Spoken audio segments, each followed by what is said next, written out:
الحمد لله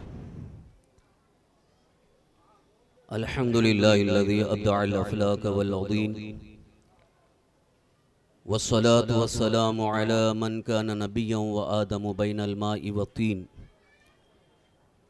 وعلى آله وأصحابه الطيبين الطاهرين أما بعد فأعوذ بالله من الشيطان الرجيم بسم الله الرحمن الرحيم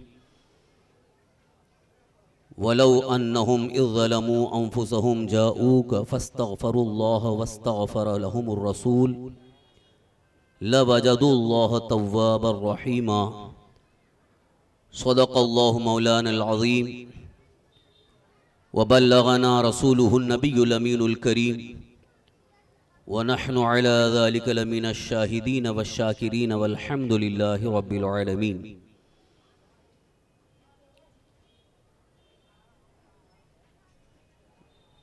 محترم برادران اہل سنت، قابل احترام بزرگوں، دوستوں، عزیز ساتھیوں، عفت مآب پردہ نشین خواتین اسلام، السلام علیکم ورحمۃ اللہ وبرکاتہ.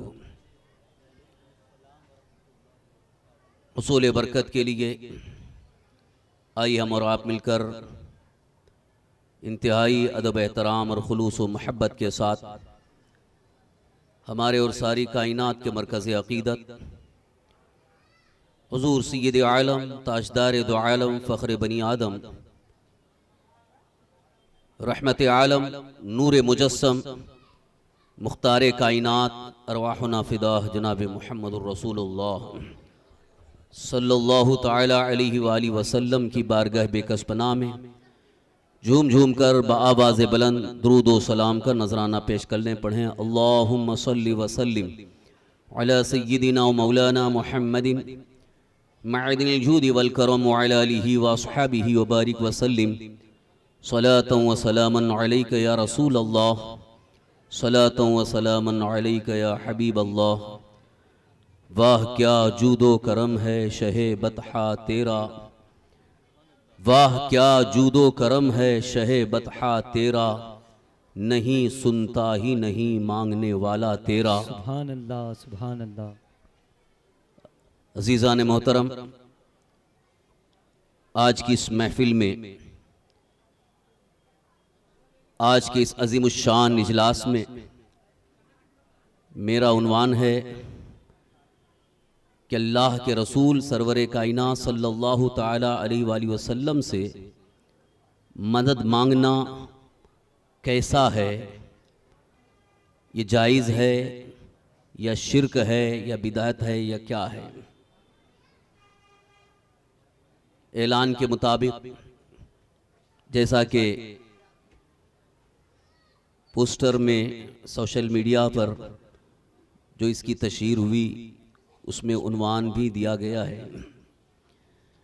اسی عنوان کے تحت کتاب اللہ، سنت رسول اللہ، اجماع امت، اقوال بزرگان دین کی روشنی میں واضح کرنا چاہوں گا، چند ٹھوس اور مضبوط دلائل آپ کے سامنے پیش کروں گا کہ اللہ کے رسول حضور رحمت عالم صلی اللہ تعالی علیہ وآلہ وسلم سے مدد مانگنا نہ شرک ہے نہ بدعت ہے، بلکہ قرآن و حدیث سے بالکل واضح اور ظاہر ہے، ثابت ہے. اسی عنوان کے تحت بطور تمہید چند چیزیں آپ کو بتانا چاہوں گا، کیونکہ یہ پورا عنوان، یہ پورا ٹاپک جو ہے یہ علمی گفتگو سے بھرا ہوا ہے. اسی لیے سب سے پہلے میں آپ سے گزارش کروں گا، علم دین حاصل کرنے کی ہمیشہ کوشش کیجیے. علم نہیں ہوتا ہے، علم دین نہیں ہوتا ہے تو ان مسائل میں لوگ الجھتے ہیں، کنفیوژن میں ہیں، شکوک و شبہات میں ہیں کہ صحیح کیا ہے غلط کیا ہے. اگر آپ بھی علم دین حاصل کر لیں اور صحیح معنوں میں قرآن و حدیث کو سمجھنے کی صلاحیت پیدا ہو جائے تو میں یقین کے ساتھ کہوں گا کہ آپ کا ضمیر خود کہے گا کہ صحیح یہی ہے کہ اللہ کے رسول حضور رحمت عالم صلی اللہ تعالی علیہ وآلہ وسلم اللہ تعالیٰ کی عطا سے ہمارے لیے سب سے عظیم وسیلہ ہیں. وسیلہ کس حیثیت سے ہیں، کس طریقے سے ہیں، اس کا بھی ثبوت قرآن و حدیث میں موجود ہے.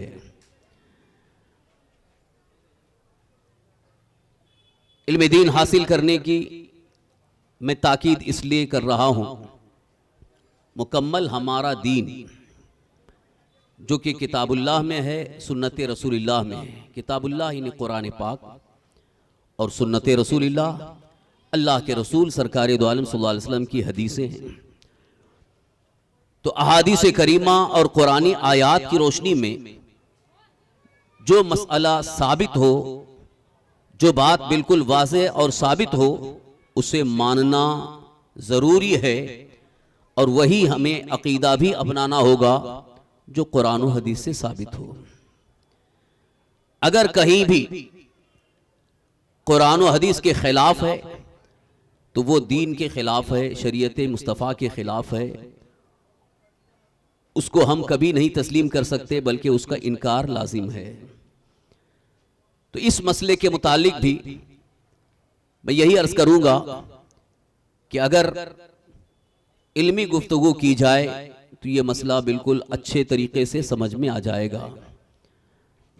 جن لوگوں نے اختلاف کیا ہے اس مسئلے میں، جن لوگوں نے اختلاف کیا ہے اور اس کے خلاف جو بات کہی ہے، وہ اس بات کو سمجھنے کے لیے تیار ہی نہیں ہیں کہ جو یہاں پر علمی گفتگو ہے، علمی بحث ہے، اس میں کچھ خاص شریعت کی اصطلاحات ہیں.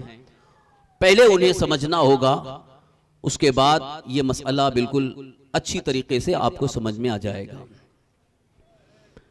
سب سے پہلے کفر کیا ہے، شرک کیا ہے، بدعت کیا ہے، اس کی تعریف آپ سمجھ لیں، کیونکہ یہ بھی شریعت کی اصطلاحات ہیں.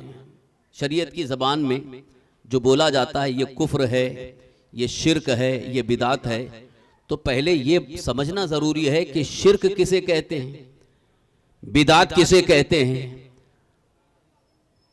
کفر کسے کہتے ہیں. تو جب یہ چیز آپ کو سمجھ میں آ جائے گی تو خود ہی آپ کا ذہن فیصلہ کرے گا کہ کیا کفر ہے، کیا شرک ہے، اور کیا کفر نہیں ہے، کیا کفر شرک نہیں ہے. تو کفر اور شرک بظاہر یہ دونوں لفظ الگ ہیں، لیکن حقیقی طور پر دیکھا جائے تو ایک ہی ہیں، مگر اس میں تھوڑا سا فرق ہے. اللہ تبارک و تعالی کو ماننا اور اللہ کے رسول صلی اللہ تعالی وسلم کو ماننا اور اللہ تبارک و تعالی کے ذات و صفات کو ماننا اور اللہ کے رسول صلی اللہ تعالی وسلم کو اللہ کے رسول ماننا، یہ ایمان ہے. اور نہ ماننا یہی کفر ہے.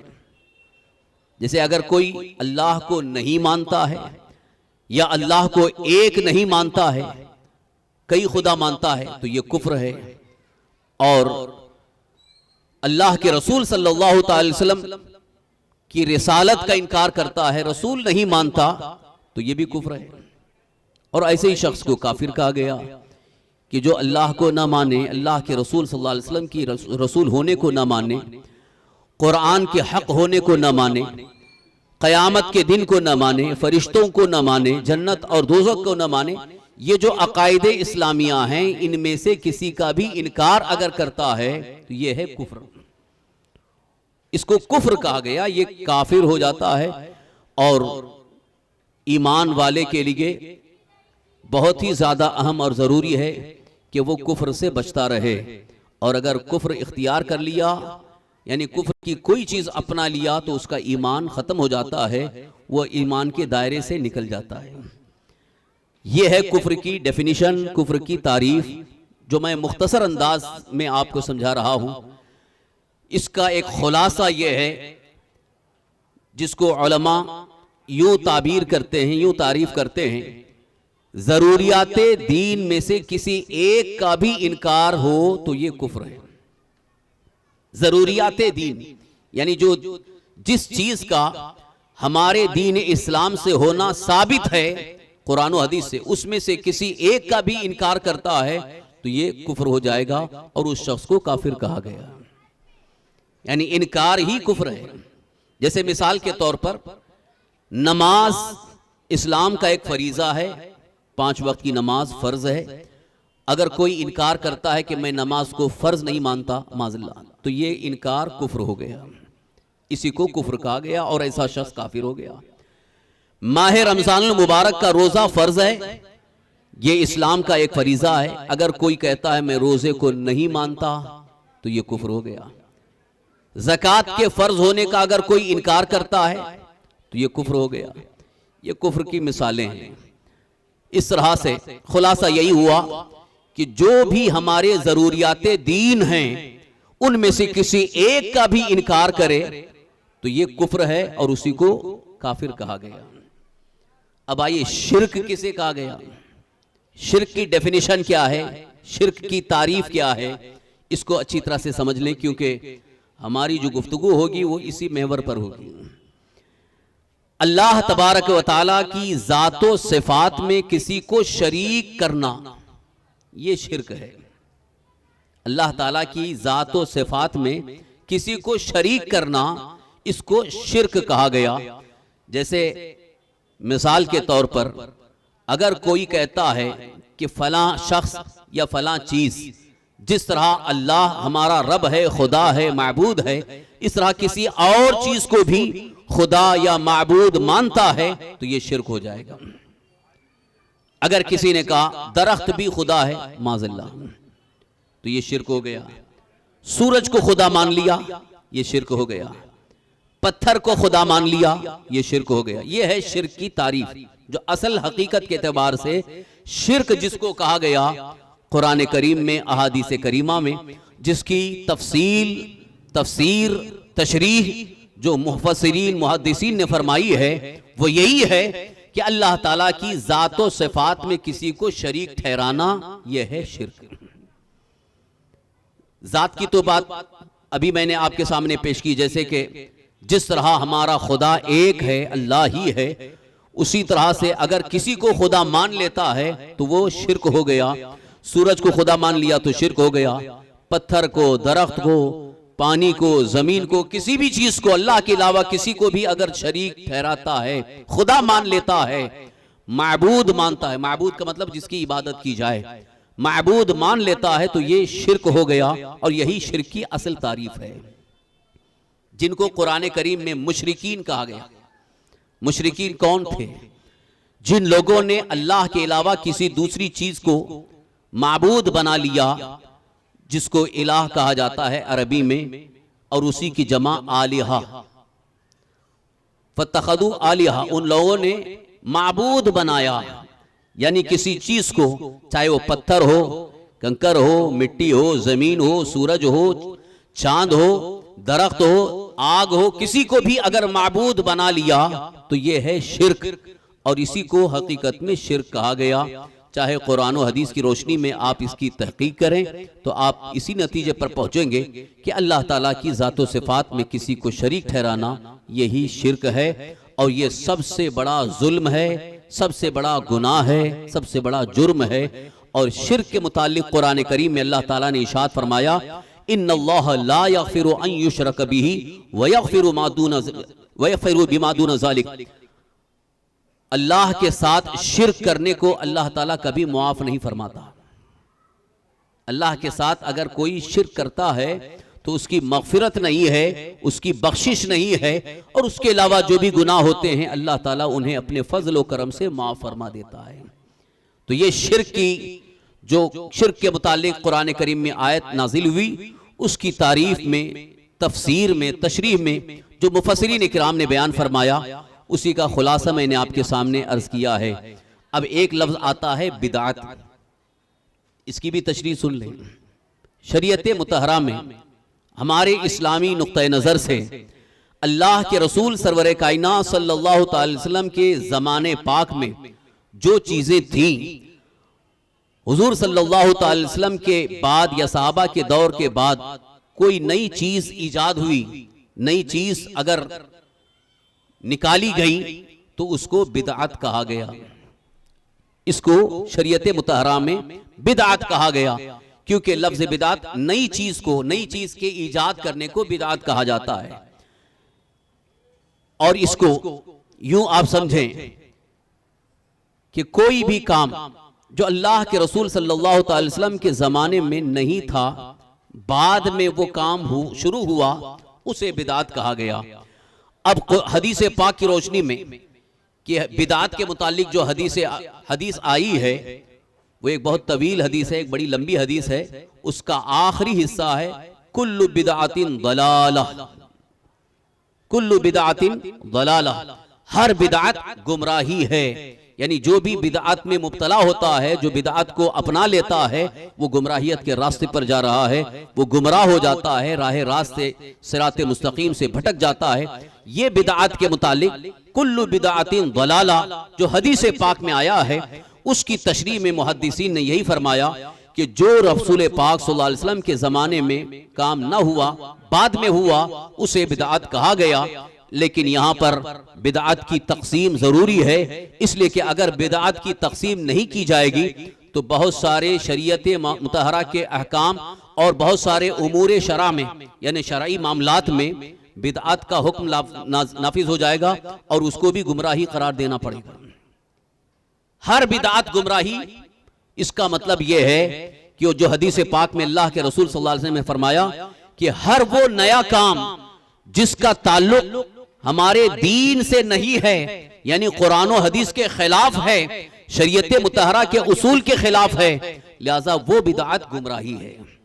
اسی بدعت کو رد کرنے کا حکم دیا اللہ کے رسول صلی اللہ علیہ وسلم نے، اس لیے کہ دوسری حدیث میں اس طرح سے فرمایا اللہ کے رسول صلی اللہ علیہ وسلم نے، من احدث فی امرنا ھذا ما لیس منہ فہو رد، جو ہمارے دین کے اندر کوئی نیا کام ایجاد کرتا ہے اسے رد کیا جائے، اسے بائیکاٹ کیا جائے، اسے ختم کیا جائے، یہ اللہ کے رسول صلی اللہ علیہ وسلم کا فرمان ہے۔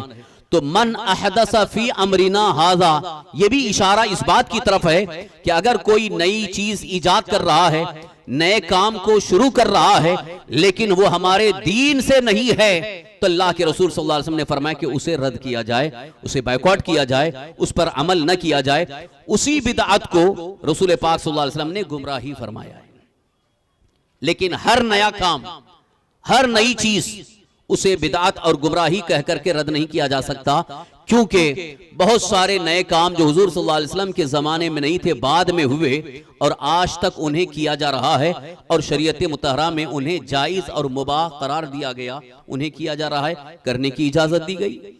اگر ہر بدعت گمراہی ہو جائے تو قرآن مقدس آج جس شکل میں ہمارے ہاتھ میں موجود ہے، یہ قرآن مقدس اس شکل میں حضور کے زمانے میں نہیں تھا۔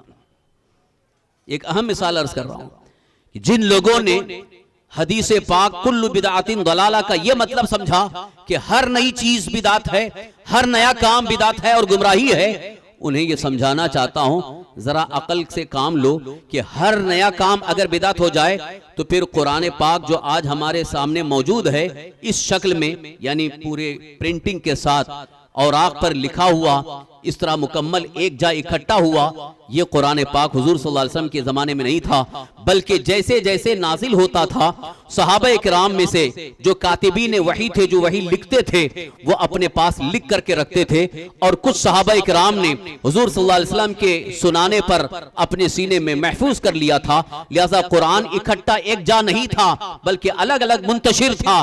جب سرکار دو عالم صلی اللہ علیہ وسلم کا وصال ہو گیا، حضور دنیا سے پردہ فرما گئے، یہاں تک کہ حضرت ابو بکر صدیق رضی اللہ عنہ جب خلیفہ ہوئے، اس دور میں ضرورت پیش آئی، اس لیے کہ آپ کے دور میں ایک جنگ کے موقع پر 70 حافظ قرآن صحابہ شہید ہو گئے، تو حضرت ابو بکر صدیق رضی اللہ عنہ کو یہ فکر لاحق ہو گئی کہ اگر اسی طرح سے سارے حافظ قرآن دنیا سے چلے جائیں گے تو پھر ہمارے آنے والی نسلوں تک قرآن کیسے پہنچے گا؟ اس لیے جمع کرنے کی بات سامنے آئی، اکٹھا کرنے کا یہ مشورہ سامنے آیا۔ حضرت سیدنا ابو بکر صدیق رضی اللہ عنہ نے مشورہ پیش فرمایا، اسی کی کوشش شروع ہوئی، یہاں تک کہ حضرت زید بن ثابت انصاری رضی اللہ عنہ جو جلیل القدر صحابی رسول ہیں، کاتب وحی ہیں، ان کو یہ کام سونپا گیا۔ حضرت زید بن ثابت انصاری رضی اللہ عنہ فرماتے ہیں کہ جب مجھے یہ کام سونپا گیا کہ قرآن کو اکٹھا کیا جائے، ایک جا جمع کیا جائے، تو حضرت زید بن ثابت انصاری رضی اللہ عنہ نے پہلے تو انکار کیا، اس لیے کہ آپ کو یہ خوف ہوا کہ کہیں مجھ سے غلطی نہ ہو جائے کہ جو غیر قرآن ہے کہیں قرآن میں شامل کر دیا تو اس کا گناہ مجھے ہمیشہ کے لیے ہو جائے گا۔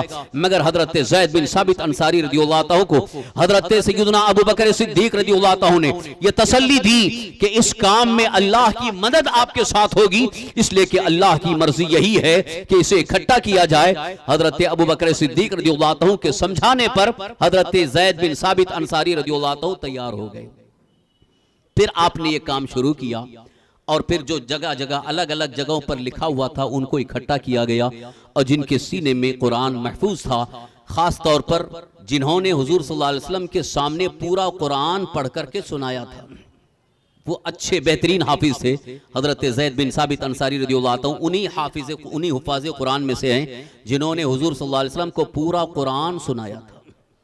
جس طرح حضور صلی اللہ علیہ وسلم حضرت جبریل امین علیہ السلام کے سامنے دور فرماتے تھے، یعنی قرآن کریم پورا سناتے تھے، اور حضرت جبریل حضور کو پورا قرآن سناتے تھے، اسی طرح سے چند صحابہ ایسے بھی تھے جو حافظ قرآن تھے، انہوں نے حضور صلی اللہ علیہ وسلم کو پورا قرآن پڑھ کر کے سنایا، اور حضور نے ان کی تائید فرمائی، تصدیق فرمائی، تو اس بات پر یقین ہو گیا کہ سرکار دو عالم صلی اللہ علیہ وسلم نے جن کا پورا قرآن سنا اور ان کے سینے میں پورا قرآن محفوظ ہو گیا، اور اسی ترتیب کے ساتھ جو لوح محفوظ میں ہے، تو پھر اسی ترتیب کے ساتھ انہوں نے اکٹھا کیا، جمع کیا۔ اب یہاں سے میں یہ عرض کرنا چاہتا ہوں، قرآن جو اکٹھا کیا گیا، جمع کیا گیا، یہ کام حضور کے زمانے میں نہیں ہوا، بلکہ حضور صلی اللہ علیہ وسلم کی دنیا سے تشریف لے جانے کے بعد بہت بعد میں یہ کام ہوا، لہذا کوئی اسے بدعت کہہ کے رد نہیں کر رہا ہے، یہ گمراہی نہیں کہا جا رہا ہے، بلکہ اس پر عمل کیا جا رہا ہے، بلکہ آئے دن پرنٹنگ میں، طباعت میں، اس کی چھپائی میں اور اچھے سے اچھے انداز میں چھپایا جا رہا ہے۔ تو اب ان سے پوچھا جائے کہ یہ قرآن جو آج جس شکل میں، جس طباعت کے ساتھ ہمارے ہاتھ میں موجود ہے، ہمارے سامنے جس شکل میں موجود ہے، کیا یہ بدعت نہیں ہے؟ کیا یہ نیا کام نہیں ہے؟ یہ بھی نیا کام ہے، لیکن یہ بدعت گمراہی نہیں ہے، بلکہ یہ اچھی بدعت ہو گئی۔ اسی لیے ہمارے علماء نے، علماء اہل سنت نے بدعات کی دو قسمیں کی ہیں، ایک بدعت حسنہ اور ایک بدعت سیئہ۔ بدعت حسنہ کا مطلب اچھی بدعت، یعنی بدعت بھی ایک اچھی ہوتی ہے اور ایک بری ہوتی ہے، یہ دو تقسیم ضروری ہے۔ اچھی بدعت کا مطلب ہر وہ نیا کام جو حضور صلی اللہ علیہ وسلم کے زمانے میں تو نہیں تھا، بعد میں اس کی ایجاد تو ہوئی ہے، لیکن اس کی ضرورت ہے دین کے لیے، دین کی تبلیغ و اشاعت کے لیے، دین کے فروغ و ارتقاء کے لیے، لوگوں کو دین سمجھانے کے لیے اس کی اگر ضرورت ہے، لہذا اس کو نیا، اگرچہ وہ نیا کام ہے لیکن گمراہی نہیں ہے، بلکہ اسے بدعت حسنہ کہا جائے گا۔ اس کی ایک اور مثال میں آپ کے سامنے پیش کروں، ایک ایگزامپل اور دے رہا ہوں، اس کو بھی ذہن میں رکھیں، اور یہ بھی حدیث پاک کی روشنی میں عرض کر رہا ہوں۔ یہ جو تقسیم ہم کر رہے ہیں بدعات کی دو قسمیں ہیں، ایک بدعت حسنہ یعنی اچھی بدعت، اور ایک بدعت سیئہ بری بدعت۔ یہ جو تقسیم ہوئی ہے اس کی بھی وجہ ہے، وہ بھی حدیث پاک کی روشنی میں ہے۔ اللہ کے رسول سرکار دو عالم صلی اللہ علیہ وسلم کے زمانے پاک میں تراویح کی نماز 20 رکعت جماعت کے ساتھ نہیں ہوئی، 20 رکعت تراویح جماعت کے ساتھ باضابطہ نہیں ہوئی، اور آج 20 رکعت تراویح جماعت کے ساتھ پڑھی جا رہی ہے۔ یہ بھی بدعت ہے، یہ بدعت ہے، جبکہ اللہ کے رسول صلی اللہ علیہ وسلم سے ثابت ہی نہیں ہے کہ جماعت کے ساتھ آپ نے پڑھی ہو، الگ الگ پڑھے، تنہا آپ نے پڑھا، صحابہ نے پڑھا، لیکن جماعت کے ساتھ پڑھنے کا ثبوت کہاں سے ہے؟ حضرت عمر فاروق اعظم رضی اللہ عنہ کے دور خلافت میں یہ معاملہ سامنے آیا کہ حضرت عمر فاروق اعظم رضی اللہ عنہ نے دیکھا کہ لوگ رمضان المبارک میں الگ الگ تراویح کی نماز پڑھ رہے ہیں، تو آپ نے لوگوں کو اکٹھا کیا مسجد نبوی شریف میں اور ایک حافظ قرآن کو مقرر فرمایا کہ وہ نماز پڑھائیں، اور ان کی اقتداء میں 20 رکعت تراویح جماعت کے ساتھ پڑھی گئی۔ تو اسی وقت حضرت عمر فاروق اعظم رضی اللہ عنہ نے یوں کہا، نعمت البدعۃ ھذہ، یہ کتنی اچھی بدعت ہے۔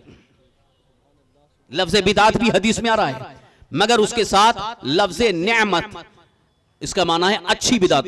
نعمت البدعۃ ھذہ، یعنی یہ کتنی اچھی بدعت ہے، یعنی اگرچہ یہ کام حضور کے زمانے میں نہیں ہوا، حضرت عمر فاروق اعظم رضی اللہ عنہ کے زمانے میں ہو رہا ہے، حضرت عمر اس کو بدعت تو کہہ رہے ہیں مگر اس کو نام کیا دے رہے ہیں؟ یہ اچھی بدعت ہے۔ اس سے یہ بات ثابت ہو گئی کہ ہر نیا کام بدعت گمراہی نہیں ہے، بلکہ کچھ نئے کام ایسے ہیں جو اچھے ہیں، جن کی ضرورت ہے، جن کو کرنے کی اجازت ہے۔ اب بدعت سیئہ کیا ہے؟ بری بدعت کسے کہا جائے؟ اس کی پہچان یہ ہے کہ جس نئے کام کو کرنے کی وجہ سے کوئی سنت مردہ ہو جائے، اللہ کے رسول صلی اللہ علیہ وسلم کی سنتوں کے خلاف ہو، شریعت کے احکام سے ٹکراؤ ہو جائے، یعنی ناجائز حرام امور اس کے اندر پائے جائیں، تو وہ بدعت سیئہ ہے، اسے بری بدعت کہا گیا، اور ایسی بری بدعت کو رد کرنے اور اسے ختم کرنے کا حکم دیا اللہ کے رسول صلی اللہ علیہ وسلم نے۔ اس خلاصے سے یہ بات آپ کو سمجھ میں آ گئی کہ ہمارے شریعت مطہرہ میں ہر نیا کام بدعت گمراہی نہیں ہے، بلکہ کچھ نئے کام ایسے ہیں جن کو بدعت تو کہا گیا مگر وہ اچھی بدعت میں شمار ہیں۔ اس کے بے شمار مثالیں آپ کو مل سکتی ہیں۔ آج مدرسے آپ بنا رہے ہیں، گلی گلی مدرسہ ہے، بڑے بڑے مدرسے ہیں، دارالعلوم ہیں، جامعہ ہیں، تعلیم گاہیں ہیں، سکولز ہیں، کالجز ہیں۔ اب آپ سے اگر میں سوال کروں کہ یہ مدرسہ تعمیر کرنا، مدرسہ بنانا، کیا اللہ کے رسول صلی اللہ علیہ وسلم کے زمانے میں کوئی مدرسہ تھا؟ کوئی الگ سے مدرسہ نہیں تھا۔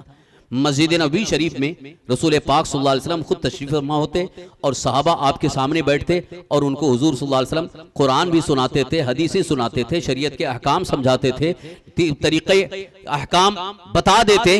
یہی درسگاہ تھی، یہی مدرسہ تھا۔ لیکن جیسے ہی جیسے اسلام دنیا میں پھیلتا گیا، اسلام کی نشر و اشاعت ہوتی رہی، اسلامی احکام دوسروں تک پہنچانے کے لیے، قرآن اور حدیث کو اچھے طریقے سے سمجھانے کے لیے باضابطہ کچھ علوم کو مرتب کیا گیا، کتابیں لکھی گئیں، علم نحو، علم صرف، علم منطق، علم فقہ، علم اصول فقہ، یہ سارے علوم مرتب ہو گئے، ان کی کتابیں لکھی گئیں، باضابطہ انہیں پڑھانے کے لیے مدرسے بنائے گئے تاکہ لوگ بیٹھ کر کے، طلبہ بیٹھ کر کے قرآن کو سمجھیں، حدیث مصطفیٰ کو سمجھیں، دین کے احکام کو سمجھیں۔ اسی کو کہا جاتا ہے یہ مدرسہ ہے، یہ دارالعلوم ہے۔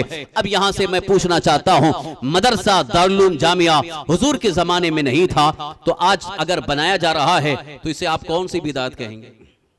یہاں یقیناً بدعت تو ہے، لیکن یہ اچھی بدعت اس کو کہا جا سکتا ہے۔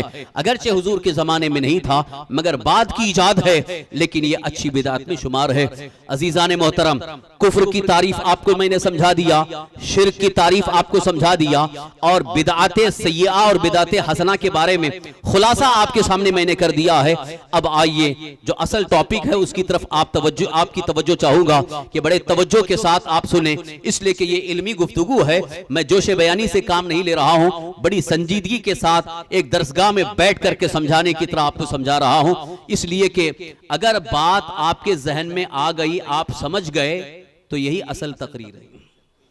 اگر نہیں سمجھے تو آدھا گھنٹہ، ایک گھنٹہ یہ بولنا بیکار ہو جائے گا۔ سمجھنا ضروری ہے، اس لیے کہ یہ کوئی ادھر ادھر کی بات نہیں ہے، نہ کوئی سیاسی بات ہے، نہ کوئی ادھر ادھر کی بات ہے، یہ دین کی بات ہے، ہمارے دین کا ایک اہم مسئلہ ہے، اس سے کفر اور شرک اور ایمان کا تعلق ہے، اس لیے اس مسئلے کو اچھی طرح سے سمجھنے کی ضرورت ہے۔ وقت بہت کم ہے کیونکہ جو یہاں کے پرمیشن کے اعتبار سے زیادہ وقت ہو رہا ہے، لیکن پھر بھی میں کچھ مختصر وقت کے اندر اس بات کو سمجھانے کی کوشش کروں گا، اور اگر گفتگو رہ گئی تو کل بھی ہمارا خطاب ہے، اس میں بھی اس بات کی مکمل تفصیل پیش کرنے کی سعادت حاصل کروں گا۔ حالانکہ کل کا ٹاپک دوسرا ہے، لہٰذا یہ ٹاپک، یہ عنوان، یہ موضوع بہت تفصیل طلب ہے، بلکہ میں یہ گزارش کروں گا کہ سنی بڑی مسجد میں جو ہمارا درس حدیث ہوتا ہے، درس تفسیر ہوتا ہے، اس میں آپ شرکت کریں. انشاءاللہ کسی درس میں اس ٹاپک کو مکمل سیر حاصل گفتگو کے ساتھ سمجھانے کی سعادت حاصل کروں گا. آئیے ایک مرتبہ درود شریف پڑھ لیں اور پھر گفتگو سمجھیں. اللہم صلی وسلم علی سیدنا مولانا محمد معین الجود والکرم وعلی آلہ واصحابہ وبارک وسلم. صلاۃ و سلام علیک یا رسول اللہ، صلاۃ و سلام علیک یا حبیب اللہ. تو اس گفتگو کو اس طرح سے آپ سمجھیں کہ اللہ کے رسول حضور رحمت عالم صلی اللہ تعالی وسلم کو ہم کیا مانتے ہیں؟ اللہ کے رسول مانتے ہیں. اللہ تعالیٰ نے انہیں نبی اور رسول بنا کر کے بھیجا، اور ان کے نبی ہونے اور رسول ہونے میں ہمیں ذرہ برابر شک نہیں ہے بلکہ یقین کامل ہے. اسی کے ساتھ ساتھ یہ بھی ماننا ضروری ہے کہ اللہ تعالیٰ نے اپنے رسول حضور رحمت عالم صلی اللہ تعالی وسلم کو جو شان عطا فرمائی ہے اس شان کو ماننا یہ بھی ایمان ہے. اور شان رسول صلی اللہ علیہ وسلم کا انکار کرنا، حضور صلی اللہ تعالی وسلم کے ان خوبیوں کا جو اللہ نے آپ کو عطا فرمائی ہیں، ان خوبیوں کا انکار کرنا یہ اللہ کی عطا کا انکار ہے. اسی لیے آج اس گفتگو کو سمجھنے کے لیے ایک رخ آپ کے سامنے یہ پیش کر رہا ہوں کہ اللہ کے رسول صلی اللہ تعالی وسلم سے مدد مانگنے کے بارے میں جن لوگوں نے یہ سوال کیا ہے کہ رسول اللہ صلی اللہ علیہ وسلم سے مدد مانگنا کیا شرک ہے؟ شرک کا مفہوم آپ کو پہلے ہی بتا چکا ہوں، شرک کی تعریف آپ کو بتا چکا ہوں کہ شرک کہتے کسے ہیں؟ اللہ کی ذات و صفات میں کسی کو شریک ٹھہرانا یہ شرک ہے. اگر کوئی اللہ کے رسول صلی اللہ تعالی وسلم کو خدا یا معبود مانتا ہے تو یہ شرک ہو جائے گا. بات کو سمجھو، اللہ کے رسول حضور رحمت عالم صلی اللہ علیہ وسلم کو اگر کوئی خدا مانتا ہے، اللہ مانتا ہے، یعنی خدا ہی جیسا معبود مانتا ہے تو یہ شرک ہو جائے گا. میں سمجھتا ہوں کہ پوری دنیا کے مسلمانوں میں کوئی ایسا مسلمان نہیں جو اللہ کے رسول صلی اللہ علیہ وسلم کو خدا مانتا ہو، بلکہ یہ تو ہمارا امتیازی عقیدہ ہے کہ عیسائیوں نے تو حضرت عیسیٰ علیہ السلام کو خدا مان لیا. عیسائیوں نے حضرت عیسیٰ علیہ السلام کو خدا کہا یا خدا کا بیٹا کہا، مگر مسلمان کبھی رسول پاک صلی اللہ علیہ وسلم کو نہ خدا کہتا ہے نہ خدا کا بیٹا کہتا ہے، بلکہ رسول پاک صلی اللہ علیہ وسلم اللہ کے بندے ہیں، اللہ کے محبوب رسول ہیں. اور ساتھ ہی ساتھ حضور صلی اللہ تعالی وسلم کو جو اللہ نے خوبیاں عطا فرمائی ہیں، جو شان عطا فرمائی ہیں، جو صفات عطا فرمائی ہیں، ان صفات کو ماننا یہ بھی شرک نہیں ہے. جیسے ایک مثال کے طور پر اللہ تعالی رؤوف ہے. رؤوف کا مطلب مہربان. جیسے رحمان، رحیم یہ اللہ کی صفت ہے، ایسے ہی اللہ کی صفت ہے رؤوف. رؤوف کا معنی مہربان. تو اگر ہم یہ کہتے ہیں کہ اللہ کے رسول صلی اللہ علیہ وسلم بھی رؤوف ہیں، مہربان ہیں، تو یہ صفت میں شریک کرنا نہیں ہوا، بلکہ صرف اللہ کی جو صفت رؤوف ہونے والی صفت یا رحمان اور رحیم ہونے والی صفت وہ اللہ کی ذاتی ہے. اور اللہ کے رسول صلی اللہ علیہ وسلم کو بھی اگر مہربان مانتے ہیں، رؤوف مانتے ہیں، تو یہ خدا ہونے کی حیثیت سے نہیں بلکہ یہ عطائی ہے اور اللہ کی عطا سے ہے. اس بات کو قرآن سے میں ثابت کر رہا ہوں کہ اللہ تعالیٰ بھی رؤوف ہے اور اللہ کے رسول صلی اللہ علیہ وسلم بھی رؤوف ہیں.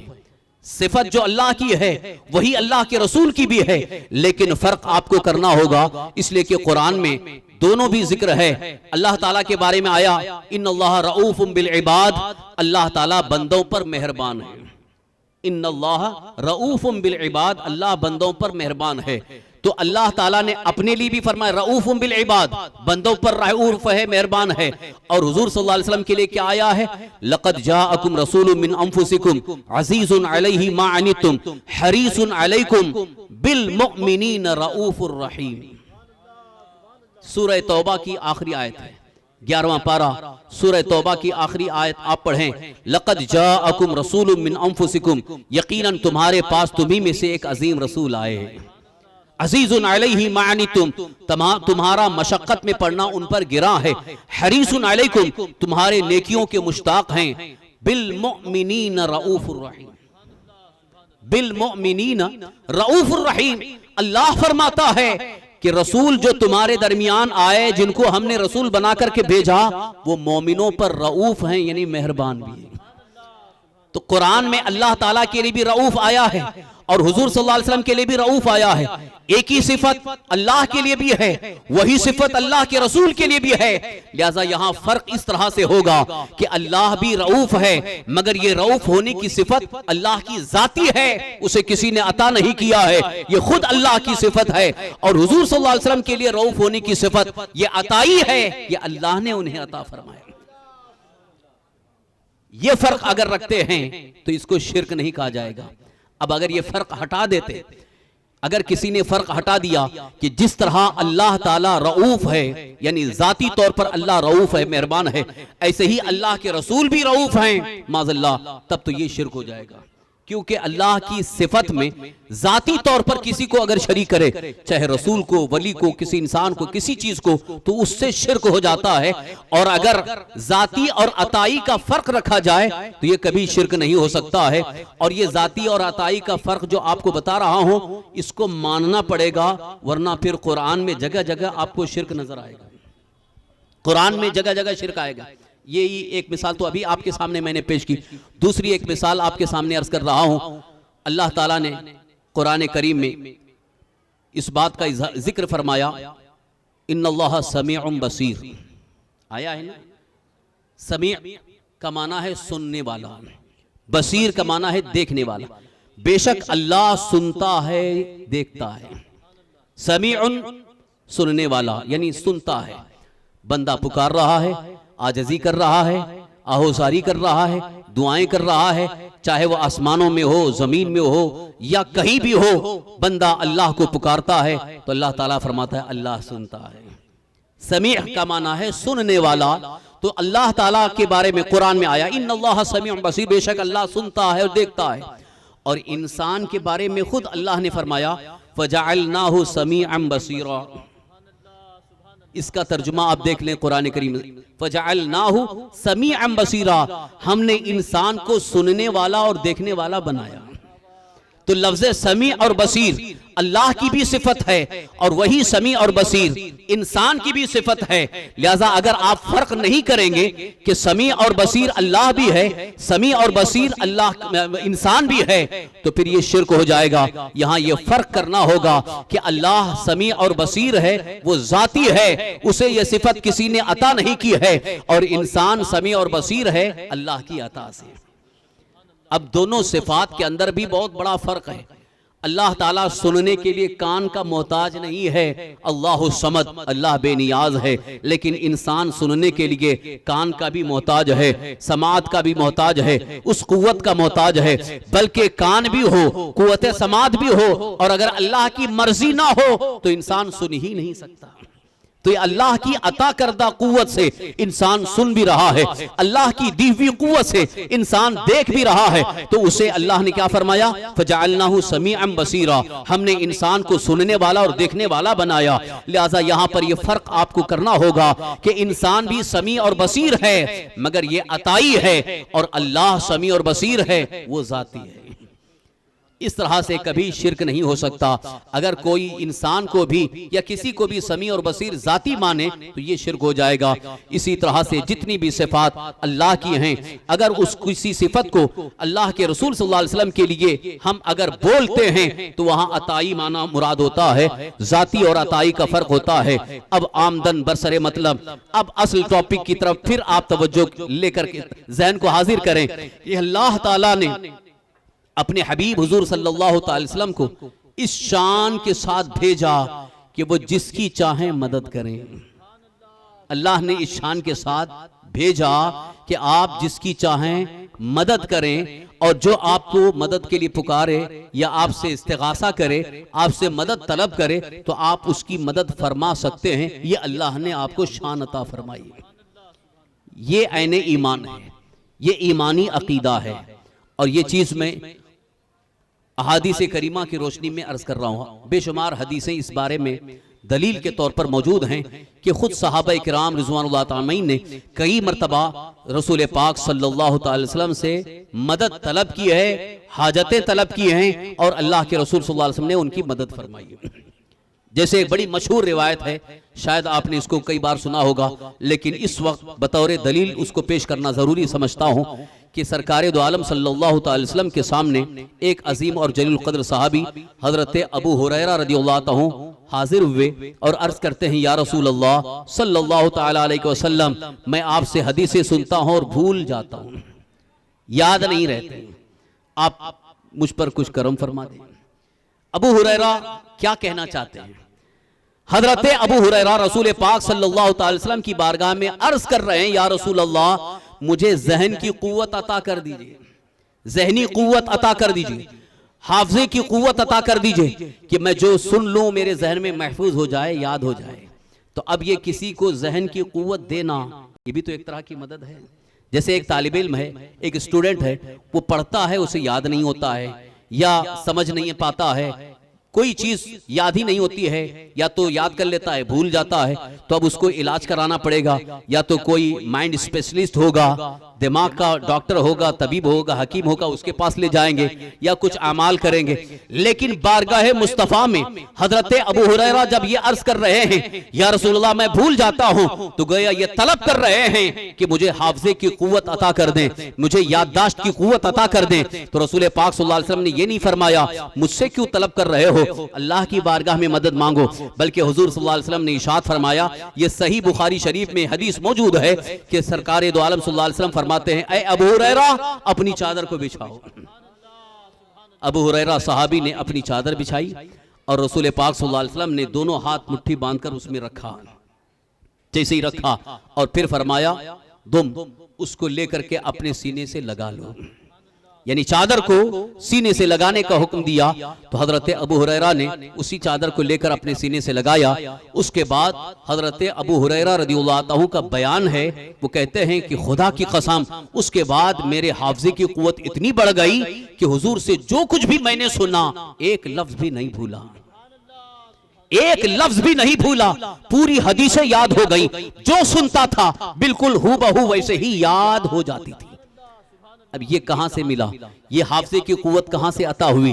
کس طرح سے عطا ہوئی؟ دنیا اگر دیکھنا چاہے تو بظاہر دیکھ نہیں پاتی ہے، اس لیے کہ دنیا والے دینے اور لینے کا جو ایک انداز دیکھتے ہیں کہ کوئی چیز دی جا رہی ہو تو وہ نظر میں آئے، کوئی لیا جا رہا ہے تو وہ نظر میں آئے، مگر یہاں تو منظر یہ ہے کہ دینے والے خالی ہاتھ رکھ رہے ہیں اور دامن بھی پھیلانے والے حضرت ابو ہریرہ وہ دیکھ رہے ہیں کہ اس رومال اس چادر میں کچھ تو نہیں رکھا گیا ہے، مگر حضور کا حکم تھا، حضرت ابو ہریرہ نے سینے سے لگا لیا، اس لیے کہ حضرت ابو ہریرہ صحابی تھے، ان کا ایمان تھا، ان کا یقین تھا کہ میرے آقا صلی اللہ علیہ وسلم جو عطا کر رہے ہیں اسی میں تو ساری حکمتیں ہیں، اسی میں تو قوت حافظہ بھی ہے، اسی میں یادداشت کی قوت بھی ہے۔ اور جب حضرت ابو ہریرہ نے سینے سے لگا لیا ذہنی قوت آ گئی، ذہن کے اندر قوت پیدا ہو گئی، حافظہ مضبوط ہو گیا۔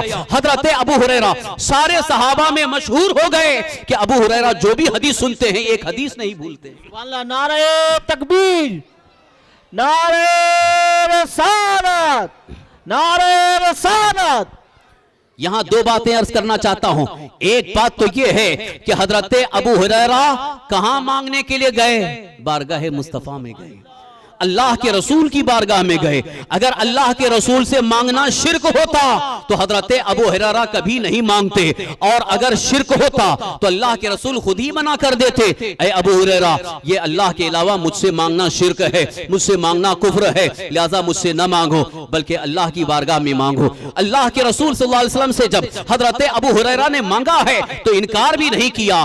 دوسری بات یہ ہے کہ اللہ نے حضور صلی اللہ علیہ وسلم کو ایسی شان عطا کی ہے کہ جب دینے پہ آتے ہیں تو دریا بہا دیتے ہیں، صرف قطرہ اگر کوئی مانگ رہا ہے دریا عطا کر رہے ہیں۔ اسی لیے اعلیٰ حضرت امام عشق و محبت پکار اٹھے، واہ کیا جود و کرم ہے شہ بتا تیرا، نہیں سنتا ہی نہیں مانگنے والا تیرا۔ نعرہ تکبیر، جب بھی کسی نے مانگا، نعرہ رسالت، جب بھی کسی نے مانگا ہے تو اللہ کے رسول صلی اللہ علیہ وسلم نے کبھی منع نہیں کیا، منع نہیں کیا کہ میں نہیں دے سکتا، میرے پاس نہیں ہے، یا کبھی یہ بھی نہیں کہا کہ اگر ہوگا تو دوں گا، اگر ہوگا تو دوں گا۔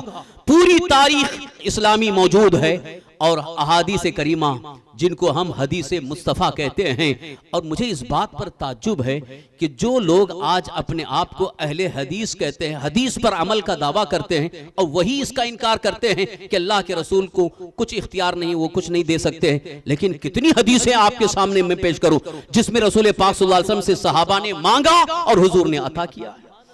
اگر مانگنا شرک ہوتا تو یہاں زندگی اور موت کا کوئی فرق نہیں ہے، چاہے زندگی میں جو شرک ہے وہی موت کے بعد بھی شرک ہے، اور اگر موت کے بعد شرک ہے تو وہی زندگی میں شرک ہوتا۔ اگر اللہ کے رسول صلی اللہ علیہ وسلم سے مانگنا شرک ہوتا تو کسی صحابی کا یہ کبھی آپ عمل نہ دیکھتے، بلکہ سارے صحابہ اس بات پر یقین رکھتے ہیں کہ اللہ نے ہمیں ایسا رسول عطا کیا ہے جو مکمل دینے کی شان رکھتا ہے، عطا کرنے کی شان رکھتا ہے، بے شمار خوبیوں والا ہے۔ اعلیٰ حضرت امام اہل سنت یوں عرض کرتے ہیں، وہی رب ہے جس نے تجھ کو ہمتن کرم بنایا، ہمیں بھیک مانگنے کو تیرا آستاں بتایا۔ تجھے حمد ہے خدایا، تجھے حمد ہے خدایا۔ اللہ کی بارگاہ میں بے پناہ حمد و شکر ہے، اللہ تعالیٰ کا بے پناہ فضل و احسان ہے۔ اللہ نے ہمیں نبی بھی دیا تو ایسا نبی جو مجبور نہیں ہے، محتاج نہیں ہے، بلکہ اللہ نے انہیں شان عطا فرمائی ہے۔ محتاج ہونے کی شان اللہ کے علاوہ کسی کو نہیں دی گئی ہے، سب محتاج ہیں، یہاں تک کہ نبی اور رسول بھی اللہ کے محتاج ہیں، مگر رسول بھی اللہ کے محتاج ہیں۔ مگر جہاں بندوں کے مانگنے کی بات آتی ہے تو نبی کو اللہ تعالیٰ بے نیاز کر دیتا ہے، نبی کو شان عطا کر دیتا ہے۔ یہی وجہ ہے، صحیح بخاری شریف کی حدیث ہے، رسول گرامی وقار صلی اللہ تعالی وسلم ارشاد فرماتے ہیں، واللہ یعطی انما انا قاسم، اللہ عطا فرماتا ہے میں ہی تقسیم کرتا ہوں۔ دینے والا رب ہے، عطا کرنے والا میں ہوں۔ یہ زبان رسول سے عرض کر رہا ہوں، رسول پاک صلی اللہ علیہ وسلم خود اپنی زبان سے فرما رہے ہیں، میں دینے والا ہوں، میں تقسیم کرنے والا ہوں، میں عطا کرنے والا ہوں، ہے جس کو جو چاہے مانگے۔ آج پھر کھل کر کے یہ عرض کرنا چاہتا ہوں، اس سلسلے میں پوری کائنات انسانی کے اندر، یعنی جن لوگوں نے نبی کا کلمہ پڑھا ہے ان کی اگر تاریخ اٹھا کر کے دیکھیں، کسی صحابی نے رسول پاک صلی اللہ علیہ وسلم سے مانگنے کو شرک نہیں کہا، کسی ولی نے شرک نہیں کہا، کسی قطب نے شرک نہیں کہا، کسی غوث نے شرک نہیں کہا، کسی مومن نے شرک نہیں کہا۔ اگر شرک کہا ہے تو صرف وہابی نے شرک کہا ہے۔ اور میں کھل کے ان سے کہنا چاہتا ہوں، تم جو شرک کہہ رہے ہو یہ قرآن سے ثابت نہیں ہے، حدیث سے ثابت نہیں ہے، بلکہ اگر قرآن سے ثابت کر دو تو جو منہ مانگا انعام میں دینے کے لیے تیار ہوں۔ نبی پاک صلی اللہ تعالی وسلم سے مانگنا کبھی شرک نہیں ہے، لہذا اگر اس کو شرک ثابت کر دو منہ مانگا انعام حاصل کر سکتے ہو۔ اس لیے میں عرض کر رہا ہوں، بڑے اعتماد کے ساتھ، بہت وثوق اور پوری ذمہ داری کے ساتھ عرض کر رہا ہوں، ایک دو نہیں ہزاروں حدیثیں موجود ہیں جن میں اس بات کا ثبوت موجود ہے کہ صحابہ کرام رضوان اللہ تعالی رسول پاک صلی اللہ تعالی وسلم سے کئی چیزیں مانگ رہے ہیں، صرف دنیا ہی نہیں بلکہ آخرت بھی مانگ رہے ہیں۔ آخرت مانگنا یہ بھی ایک عجیب بات ہے۔ صحیح مسلم شریف کی حدیث ہے، حضرت ربیعہ رضی اللہ عنہ ایک صحابی ہے، نام ہے ربیعہ، ایک رات اللہ کے رسول صلی اللہ علیہ وسلم کی ہاں تشریف فرما تھے، اور ان کی عادت تھی کہ حضور صلی اللہ علیہ وسلم کے مزاج سے واقف تھے کہ حضور صلی اللہ علیہ وسلم رات میں تہجد کے لیے اٹھتے ہیں اور حضور کو پانی کی ضرورت ہے، مسواک کی ضرورت ہے، تو حضرت ربیعہ بھی اٹھ گئے اور رسول پاک صلی اللہ علیہ وسلم کے لیے وضو کے پانی کا انتظام کر دیا، پانی لا کے رکھ دیا، مسواک لا کے رکھ دیا۔ تو اللہ کے حبیب صلی اللہ علیہ وسلم بہت خوش ہو گئے اور حضرت ربیعہ سے کہتے ہیں، سل ربیعہ، اے ربیعہ مانگ، کیا مانگنا چاہتا ہے؟ دریائے رحمت جب جوش میں آتا ہے تو انداز یہی ہوتا ہے۔ دریائے رحمت جوش میں آ گیا، رسول پاک صلی اللہ علیہ وسلم اپنے غلام سے یوں کہتے ہیں، سل کا معنی مانگ، مانگ، کیا مانگتا ہے اے ربیعہ، تجھے کیا چاہیے؟ تو حضرت ربیعہ صحابی رسول ہیں، انہوں نے یہ نہیں کہا یا رسول اللہ آپ سے مانگنا تو شرک ہو جائے گا، آپ سے مانگوں گا تو میں مشرک ہو جاؤں گا، اور حضور خود جان رہے ہیں کہ مانگنے کا حکم اس لیے دے رہے ہیں کہ رسول پاک صلی اللہ علیہ وسلم خود جان رہے ہیں کہ اللہ نے مجھے یہ شان عطا کی ہے، اللہ نے مجھے یہ دینے کی کیفیت عطا فرمائی ہے، تبھی تو کھلم کھلا فرما رہے ہیں۔ یہ نہیں فرمایا کہ دنیا کی کوئی چیز مانگ لے، یہ چیز مانگ لے، بلکہ بلکہ کھل کر کے فرما رہے ہیں، مطلق فرما رہے ہیں، اے ربیہ کیا مانگتا ہے مانگ لے۔ یہ کون کہہ سکتا ہے جسے بہت کچھ دیا گیا ہو، سب کچھ دیا گیا ہو، وہ یہ کہہ سکتا ہے۔ اسی بنیاد پر اعلیٰ حضرت امام اہل سنت یوں عرض کرتے ہیں، کون دیتا ہے دینے کو منہ چاہیے، دینے والا ہے سچا ہمارا نبی۔ یہ کیوں کہا اعلیٰ حضرت نے؟ اس کی وجہ یہی ہے، نبی پاک صلی اللہ علیہ وسلم نے اپنے غلام صحابی حضرت ربیہ سے یوں فرمایا، سل ربیہ، اے ربیہ مانگ، کیا مانگتا ہے؟ تو اب ذرا غور سے سنو، حضرت ربیہ نے کیا مانگا؟ آج کا کوئی انسان ہوتا تو کہتا دولت دے دیجئے، کروڑوں کی دولت چاہیے، بنگلو چاہیے، کرسی چاہیے، اقتدار چاہیے۔ حضرت ربیہ صحابی ہیں، انہوں نے نہ دنیا مانگی، نہ کوئی عیش و آرام کی چیز مانگی، بلکہ یوں عرض کرتے ہیں، اسألک مرافقتک فی الجنہ، یا رسول اللہ میں جنت میں آپ کے ساتھ رہنے کو مانگتا ہوں۔ کیا مانگ رہے ہیں؟ یا رسول اللہ میری طلب یہ ہے، میری آرزو یہ ہے، میری خواہش یہ ہے کہ جہاں آپ تشریف فرما ہوں وہاں مجھے بھی آنے کا موقع مل جائے۔ یہاں ذرا ذہن حاضر کر کے اس بات کو سمجھنے کی کوشش کرو، حضرت ربیہ مانگ رہے ہیں، بہت بڑی چیز مانگ رہے ہیں۔ پہلی بات تو یہ ہے کہ جنت میں جانے کا سوال، جنت میں جانے کا سوال، اور یہ آپ کو اچھی طرح سے معلوم ہے کہ جنت میں کون جائے گا اور جنت پہ کون نہیں جائے گا، یہ فیصلہ تو قیامت میں ہوگا، قیامت کے دن ہوگا، اور فیصلہ کرنے والا کون ہے؟ اللہ ہی ہوگا۔ اس دن فیصلہ صرف خدا کا ہوگا۔ تو کیا حضرت ربیہ نے جب یہ کہا تھا تو حضور صلی اللہ علیہ وسلم کو یہ نہیں کہنا چاہیے تھا کہ جنت میں جانے کا فیصلہ تو اللہ فرمائے گا، وہ قیامت میں، آج میں کیا عطا کر سکتا ہوں؟ یہ کہنا چاہیے تھا، کیونکہ ربیہ صحابی بڑی بات کہہ رہے ہیں، بہت بڑی چیز مانگ رہے ہیں کہ جنت میں آپ کے ساتھ رہنا چاہتا ہو۔ یہاں سے ایک بات یہ سمجھ میں آ رہی ہے کہ صحابی کا عقیدہ یہ ہے کہ اللہ نے آپ کو جنت کا بھی مالک بنا دیا ہے، اللہ نے آپ کو جنت کا بھی اختیار دے دیا ہے، جس کو چاہیں جنت میں لے جائیں، جس کو چاہیں جنتی بنا دے۔ اسی لئے تو ربیہ صحابی یوں عرض کرتے ہیں، اسألک مرافقتک فی الجنہ، اور یہاں پر ذہن حاضر رکھ کر کے اس بات کو بھی ذہن میں نوٹ کر لو، کوئی کہانی نہیں بیان کر رہا ہو، کوئی گڑھی ہوئی بات نہیں بیان کر رہا ہو، جو حدیث مصطفیٰ ہے، صحیح مسلم شریف کی حدیث ہے، جس چیز کو اپنے آنکھوں سے دیکھنا ہو وہ ہمارے پاس آ جائے، میں وہ حدیث آپ کو دکھانے کے لیے تیار ہوں۔ رسول پاک صلی اللہ تعالی وسلم سے جب حضرت ربیہ نے یوں عرض کیا ہے، اسألک مرافقتک فی الجنہ، میں جنت میں آپ کے ساتھ رہنا چاہتا ہوں، حضور صلی اللہ علیہ وسلم نے منع نہیں کیا، بلکہ یہ فرمایا کہ ہاں میں نے عطا کیا ہے، بلکہ آگے حدیث پاک کے الفاظ میں یوں ہیں جس کا مفہوم یہ ہے کہ تم کثرت سجود سے میری مدد کرو۔ سبحان اللہ، سبحان اللہ۔ کثرت سجود سے میری مدد کرو، یعنی اشارہ دے دیا حضور صلی اللہ علیہ وسلم نے، عمل میں کوتاہی مت کرو، نمازوں کی پابندی بھی رکھو، اس لئے کہ سجدوں کی کثرت، اس سے مراد نماز ہے، نمازوں کی پابندی بھی رکھو۔ یہ صرف اشارہ دینا اس لیے تھا کہ کہیں بھروسہ کر کے نہ بیٹھ جائے، اعتماد کر کے نہ بیٹھ جائے، کیونکہ مزاج مصطفیٰ یہ ہے کہ جنت کی بشارت تو دے رہے ہیں لیکن جنتی ہونے کی شان بھی دنیا میں ظاہر رکھے، جنتی ہونے کا ایک مقام ہے، جنتی ہونے کی ایک پہچان ہے۔ اس لیے حضور نے فرمایا کہ تمہیں نمازوں کی پابندی بھی کرنا ہوگا، کثرت سجود کرنا ہوگا، اللہ کو راضی کرتے رہنا ہوگا، مگر یہ بھی ساتھ ہی ساتھ فرما رہے ہیں، یہ نہیں انکار فرمایا کہ نہیں جنت میں جانے کا فیصلہ تو اللہ کا ہوگا، میں کچھ نہیں کر سکتا، بلکہ اشارہ دے دیا کہ جو تم نے مانگا وہ عطا کر دیا گیا۔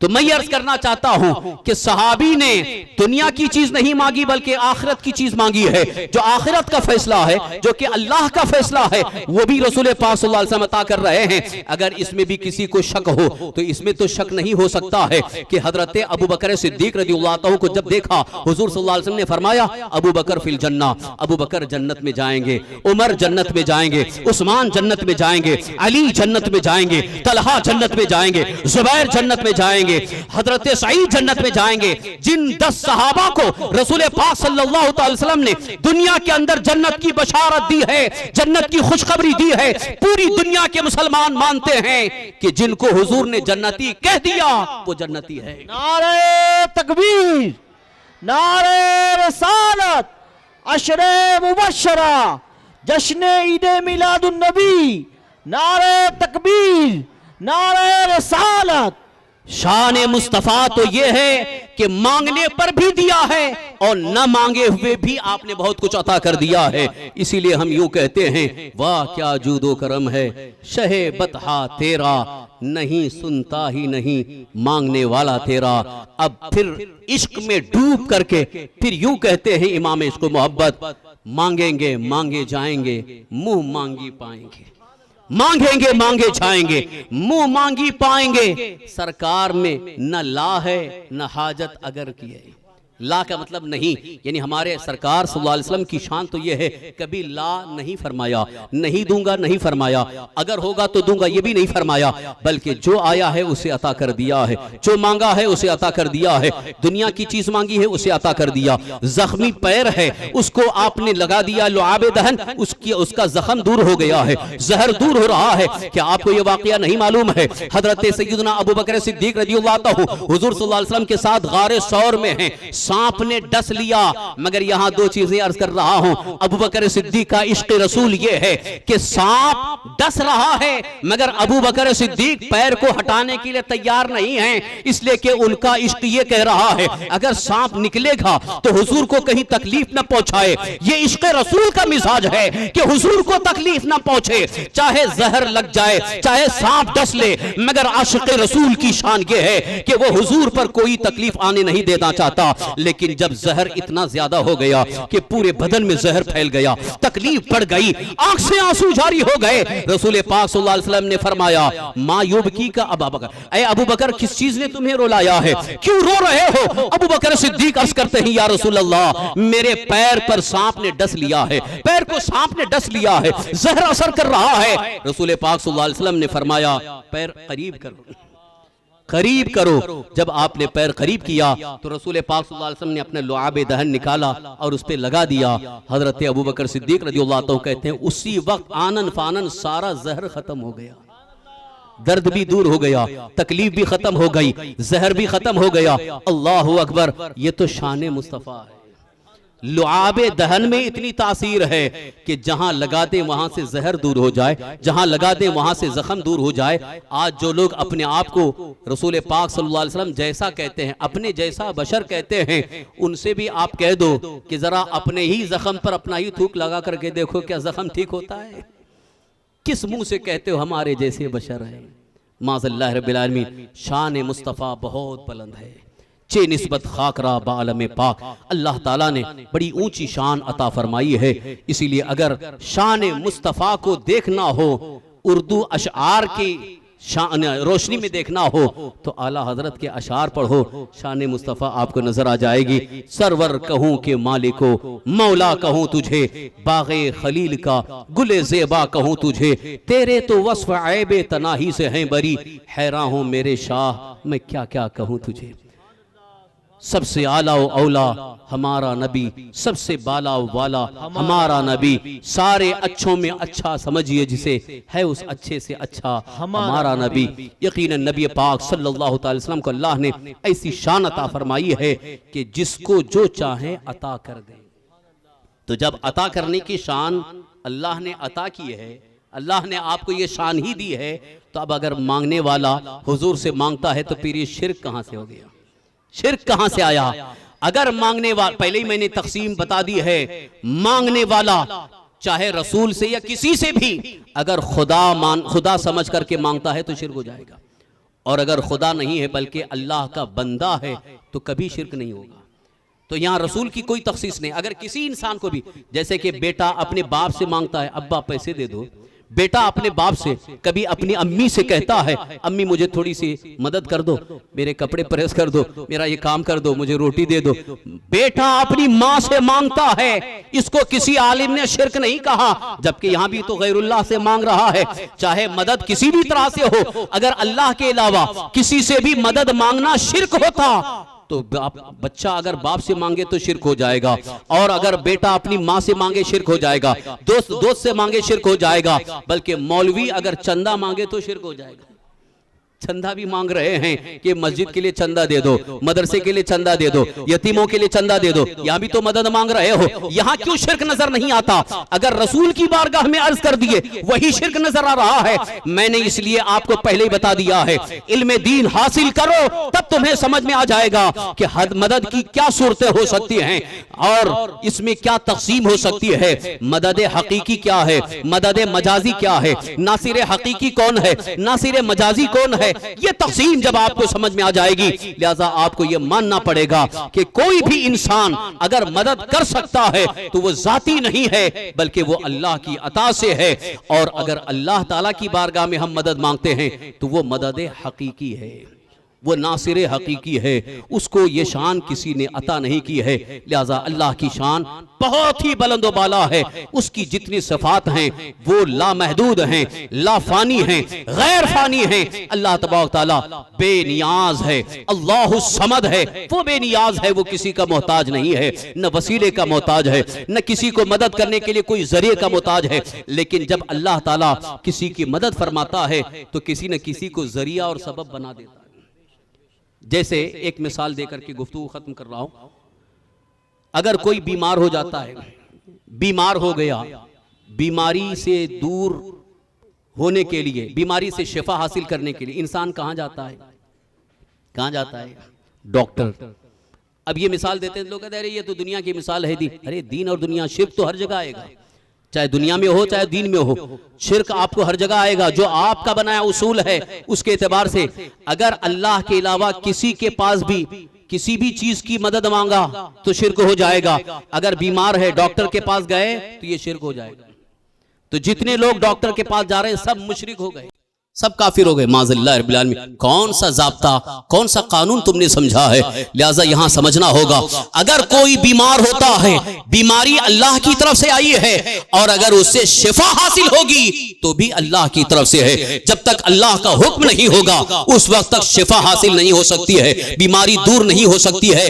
یہی وجہ ہے کہ آپ نے دیکھا کہ ایک بیماری ہے, اس کے لیے ڈاکٹر کے پاس جاتے ہیں, کبھی کبھی ایک ہی خوراک میں بیماری دور ہو جاتی ہے, شفا حاصل ہو جاتی ہے. کبھی کبھی 10 خوراک کھا رہے ہیں, بیماری دور نہیں ہو رہی ہے, شفا حاصل نہیں ہو رہی ہے. دوسرا ڈاکٹر بدلے, بیماری دور نہیں ہو رہی ہے. تیسرا ڈاکٹر بدلے, بیماری دور نہیں ہو رہی ہے. جبکہ ڈاکٹر بدل رہے ہیں, دوائی بھی بدل رہی ہے, یا اچھی سے اچھی دوائی بھی استعمال کر رہے ہیں, اور اسی دوا سے دوسرا شفایاب ہو رہا ہے, اسی دوا سے کوئی شفایاب نہیں ہو رہا ہے. معاملہ کیا ہے؟ معاملے کو سمجھو. اصل میں یہاں حکم خدا کا معاملہ ہے کہ جب اللہ کا حکم ہو جاتا ہے تب بیماری دور ہوتی ہے, اور اس دعا سے بیماری دور ہو کر کے شفا حاصل ہوتی ہے.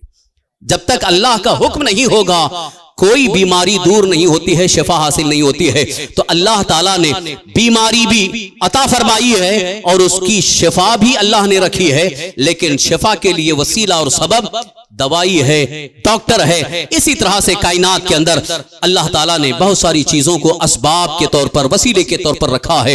لہذا اگر نبی کی بارگاہ میں اگر کوئی سوال کرتا ہے, نبی سے مانگتا ہے, تو صرف عقیدہ یہ ہونا چاہیے کہ اللہ نے آپ کو یہ قوت عطا کی ہے, اور حضور صلی اللہ تعالی علیہ وسلم یقیناً اللہ کی عطا سے دینے پر قادر ہیں, عطا کر سکتے ہیں. بلکہ ہم تو یوں کہتے ہیں, ساری حدیثوں کو سامنے رکھ کر میں یہ خلاصہ عرض کر رہا ہوں, لا ورب العرش, جس کو جو ملا ان سے ملا, بٹتی ہے کونین میں نعمت رسول اللہ کی.